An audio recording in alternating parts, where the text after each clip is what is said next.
အားလုံးပဲမင်္ဂလာပါကျွန်တော်မင်းတန့်မောင်ပါဒီနေရာကတော့နရဲဆွမ်နေထိုင်သွားတဲ့နန်းတော်ပဲဖြစ်ပါတယ်နရဲဆွမ်နေသွားတဲ့နန်းတော်ပေါ့နော်ဒါပေမဲ့သူတို့ကအခုခင်မီပုံစံမျိုးနဲ့ပြန်ပြုပြင်ထားပြီးတော့ပြတဲ့သဘောမျိုးဖွင့်ထားတာကိုတွေ့ရတယ်နရဲဆွမ်ဆိုတာဘယ်သူလဲမြန်မာနိုင်ငံမှာစစ်အစိုးရအကြောင်းတက်ပြီးကြီးလာတဲ့သူတိုင်းသိကြပါလိမ့်မယ်ကျွန်တော်အခုရောက်ရှိနေတဲ့မြို့ကတော့ Benares ခေါ်နရဲဆွမ်မွေးဖွားကြီးပြင်းရာဒေသဖြစ်တဲ့ဖိစနုလိုမြို့ကိုရောက်ရှိနေတာပဲဖြစ်ပါတယ်ဖိစနုလိုမြို့ကိုတော့ကျွန်တော်တို့ရဲ့ရိုးရာသမိုင်းစာအုပ်ထဲမှာဆိုရင်ပိတ်တလောက်မြို့ဆိုပြီးတော့ရေးသားကြတာကိုတွေ့ရပါလိမ့်မယ်ဖိစနုလိုမြို့ဟာထိုင်းနိုင်ငံရဲ့အလယ်ပိုင်းမှာရှိပြီးတော့မဲဆောက်မြို့ကနေဆိုရင်4နာရီချင်းမိုင်ကနေဆိုရင်9နာရီသို့မဟုတ်6နာရီလောက်ပေါ့နော်ဘန်ကောက်ကဆိုရင်လည်း9နာရီလောက်တော့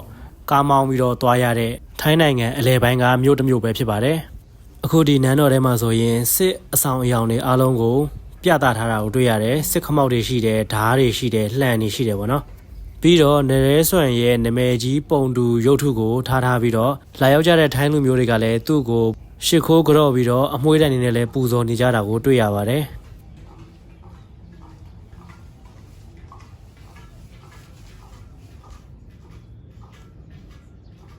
Yeah, you can do. Yeah.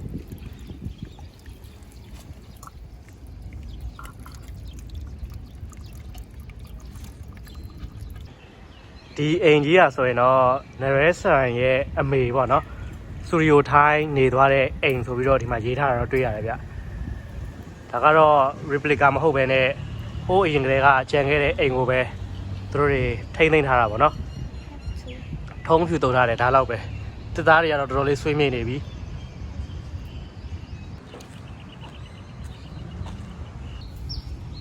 ဒီအိမ်ကတော့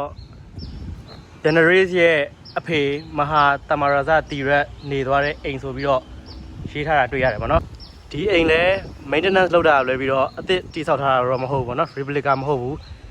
ဒါပေမဲ့ basement ကိုတေချာခိုင်အောင်လုပ်ထားတော့အပေါ်ကလည်းမပြိုဘူးပေါ့နော်ပြိုတဲ့ဟာရှိရင်လည်းရှေးမှုမပြတ်သူတို့ပြန်ပြီးတော့ပြုပြင်မွမ်းမံထားတာကိုတွေ့ရတယ် Benares ရဲ့အဖေမဟာတမရာဇတီရက်နေတဲ့အိမ်ကဒီဘက်မှာ Benares ရဲ့အမေစတူဒီယိုထိုင်းနေတဲ့အိမ်ကဟိုဘက်ချမ်းမှာပေါ့နော်ဒါကတော့ပြတိုက်ထဲမှာထားပေးတဲ့အလကားယူသုံးလို့ရတဲ့ထီးတွေပေါ့နော်တိုရစ်တွေလာပြီးတော့လေ့လာတဲ့အခါမှာရာသီဥတုပူလို့နေပူတာတွေပါရှင်ဒီထီးတွေကိုယူဆောင်ပြီးတော့ပြန်ထားခဲ့လို့ရတယ်ပေါ့နော်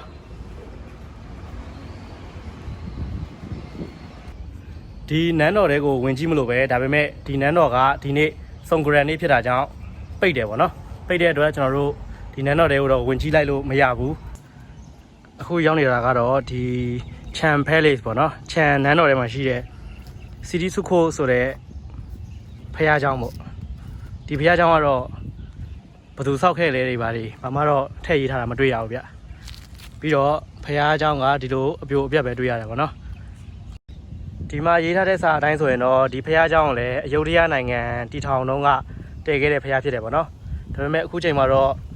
အုပ်ပုံပဲကြံခဲ့တာကိုတွေ့ရပြီးတော့ပြန်လည်ပြုပြင်မွမ်းမံထားခြင်းတော့မရှိပါဘူး